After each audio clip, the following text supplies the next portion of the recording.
Imagine if you were gangsta chilling in your home and some motherfuckers forced their way in and told you you could not live there anymore. It's my house. Now imagine if those same motherfuckers said you could set up camp in your own backyard. You get the fuck out. But you had to ask for permission if you wanted to leave, or come into the house to take a shit. And these same motherfuckers control the access to your food and water. What the fuck would you do? Now, imagine if this happened in North America on a larger scale. A bunch of foreigners forced themselves into the land, kicked inhabitants off their homes, and gave them tiny pieces of land to live in. If this was happening today, most red-blooded barbecue sauce-loving Americans would pick up their Smith & Wessons and take care of biz. Well, this type of fucked up situation has happened already in many parts of the world, including North America, and through mankind's history. It's called colonization. One of the most recent examples of this practice happened to the Palestinians. To find out more about the conflict between Israel and Palestine, I spoke with Professor Rami Zuraik. Hey Prof, how the fuck are you? Okay. So, Palestine versus Israel. What's the big fucking deal? I'll start that the initial idea drove the invention of Zionism and the creation of the state of Israel, a state which is a self-declared state for the Jews, that is for a certain group of people and not for other groups of people. And I think this has to be traced to the centuries of anti-Semitism that has been prevalent in Europe and in most of the white world. At the end of the 19th century, a group of people led by Theodor Herzl got together and decided that they were looking for another nation, a place where the Jewish people could establish a nation. They looked at various ideas, Argentina, places in Africa, and eventually thought that it would make some sense to establish a Jewish state in Palestine. Then, of course, people also driven by anti-Semitism in Europe coming and settling in Palestine, but small numbers of people. And these, because Palestine was first under Ottoman rule, and that is under the Turkish Empire at that time, and then Palestine, historic Palestine, was then under British mandate, and eventually, after, of course, the horrors of the Holocaust, then the more and more an increasing number of Jewish people made their way into Palestine. The problem, of course, is that unlike what has been presented to the Jewish people themselves and to the whole of the world, this was a land where there were people.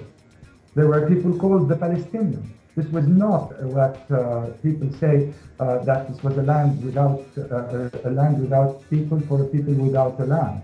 This was a place where there were people who had been there cultivating the land, being farmers, being traders, being merchants. They had their cities, and the problem was that this was, for the Zionist movement, this was something that was not acceptable. The Arabs, the Palestinians, had to be expelled from Palestine before the State of Israel could be created, and this is what they set on doing. Former Commander-in-Shit Jimmy Carter published a book called Palestine, Peace Not Apartheid.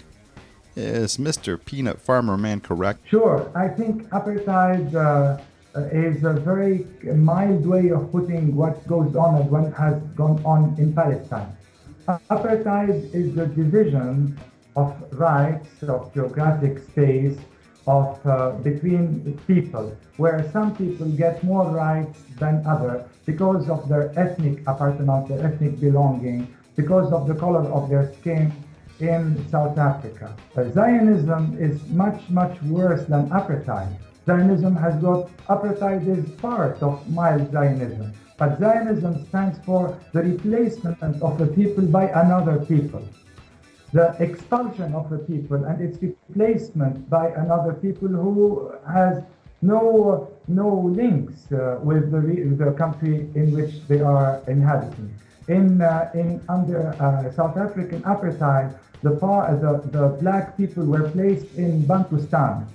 In Palestine, the Zionists expelled forcefully through massacres, which we remember every day, because today, this time is the time when we remember the Nakba, the great disaster that has struck the Palestinian people. And there was a movement of expelling them, through scaring them, through committing murder, massacres such as in Tel Yassin. And this is very well documented in the world of Zionist historians themselves. Can you break down for me how life is for Palestinians in the occupied territories? Palestine is, of course, divided into two places. The place that is currently called Israel, which is what we call 48 Palestine, which is the land the great part of the land that has gone to the Zionists when Palestine was partitioned by the United Nations. And in there, of course, you have people who are called Israeli, who have Israeli nationality and who are Jewish, and people who have Israeli citizenship and who are Arab. And these two identifications are clearly reflected in their identity papers. And if you are an Arab in 48 Palestine, you're not allowed to study the same majors that somebody who is not Arab can study. You are not allowed, for example, to hold many jobs, because many jobs require you to have military service.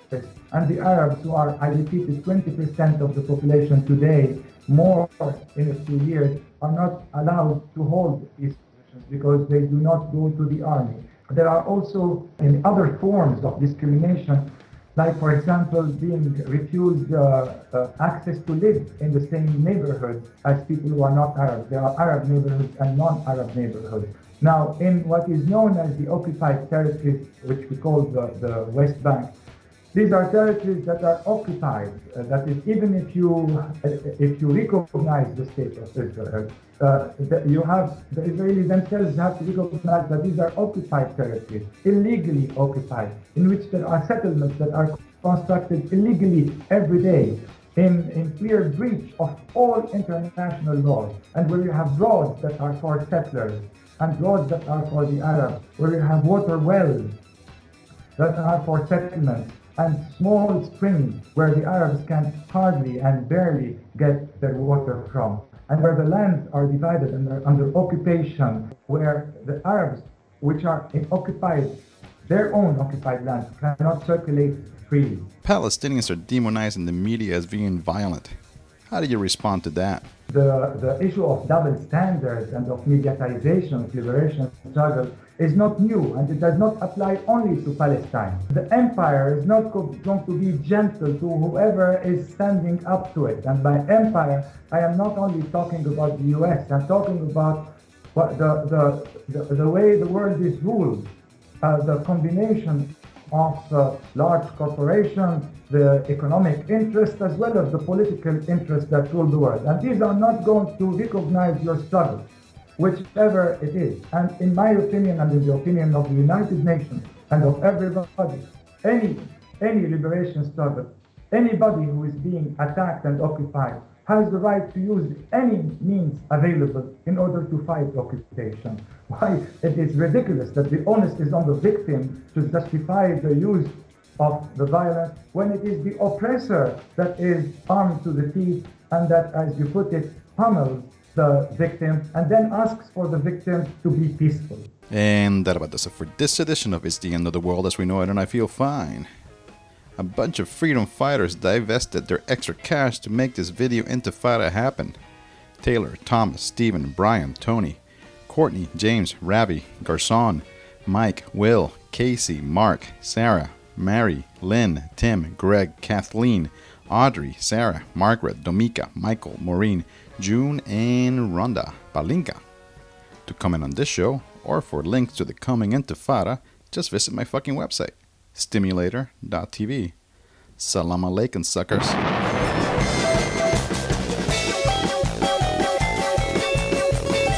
Remember, kids, you can podcast high-quality video of this show at submedia.tv.